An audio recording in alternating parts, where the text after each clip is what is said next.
L'art d'être part, accepter l'imperfection pour mieux élever. Élever des enfants est une aventure aussi belle que complexe.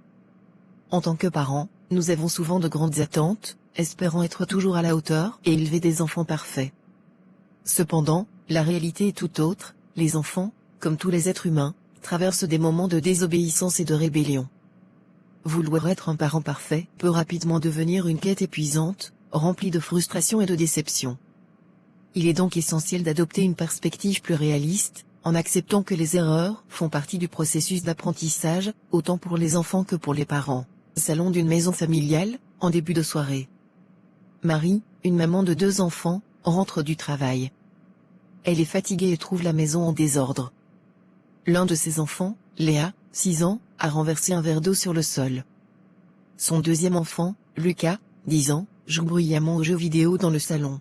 Marie, agacée, en soupirant. « Lucas, je t'ai déjà dit de ne pas jouer si bruyamment quand je rentre du travail. » Et Léa, pourquoi y a-t-il encore de l'eau par terre? C'était un accident, maman. Je n'ai pas fait exprès. Lucas, en soupirant, sans quitter des yeux son écran. Allez, c'est juste un jeu, maman. Relax. Je n'en peux plus, on dirait que vous faites exprès de me compliquer la vie.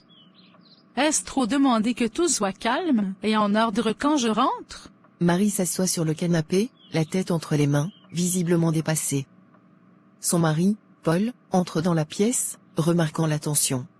Marie, qu'est-ce qui se passe? Je veux juste que tout soit parfait. Je me tue à essayer d'être une bonne mère, mais regarde où ça me mène, rien ne se passe comme je l'avais imaginé. Paul s'assied à côté d'elle, posant une main rassurante sur son épaule. Tu sais, Marie, on ne peut pas tout contrôler. Les enfants ne sont pas parfaits, et nous non plus. C'est normal qu'ils fassent des erreurs, qu'ils se conduisent mal parfois. Ce n'est pas un échec de ta part. On est là pour les guider, pas pour tout maîtriser. Marie le regarde, réfléchissant à ses paroles. Tu as raison, je crois que je me mets trop de pression. J'essaye d'être une maman parfaite, mais c'est épuisant. Comment je fais pour être plus sereine dans tout ça?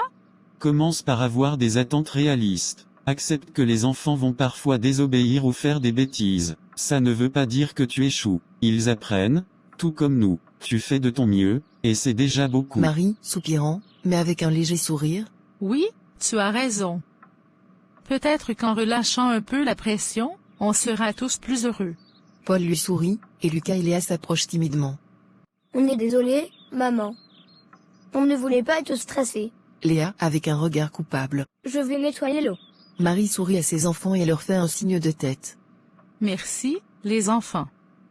On fait tous des erreurs, et c'est normal. On apprend ensemble, d'accord? Les enfants acquiescent et partent nettoyer. Marie regarde Paul, reconnaissante.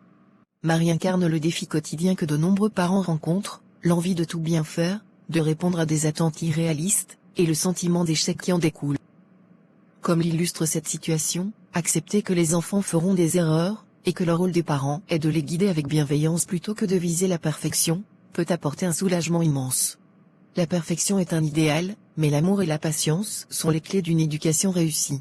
Si vous vous sentez submergé par les défis de la parentalité, rappelez-vous que personne n'est parfait, pas même les parents. L'essentiel est d'accompagner vos enfants avec patience, en acceptant les hauts et les bas du quotidien. Prenez un moment pour vous rappeler que chaque petite erreur est une opportunité d'apprentissage. Détendez-vous, soyez indulgents envers vous-même, et laissez la place à l'imperfection. Vos enfants n'ont pas besoin de parents parfaits, ils ont besoin de parents présents et aimants.